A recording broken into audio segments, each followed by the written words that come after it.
Hello everyone. What I have here is just a setup and which shows how a power supply from a printer works. In this case, the power supply I have is from a Canon printer right here. I just kind of perform some surgery on it and remove the cover, everything.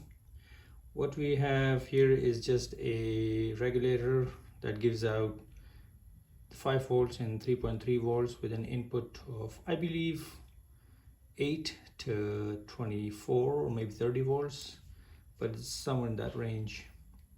So in normal operation, when the printer is not using power, or that's when the printer is usually in a sleep mode, you have 8 volts coming out of it. So there are 3 pins right here. The pin with the black color is ground, then we have a mode control pin, and then the red pin is the voltage pin.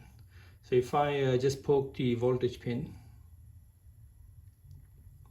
as you can see in the meter, the voltmeter, I'm getting 8.3 volts. That's when the printer is in sleep mode to conserve power. So what now we do is we take the mode pin right here, and then I'm gonna supply it with 3.3 volts. Do that, and then if I poke the same voltage pin, I'm getting 24 volts. So that's when you wake up the printer.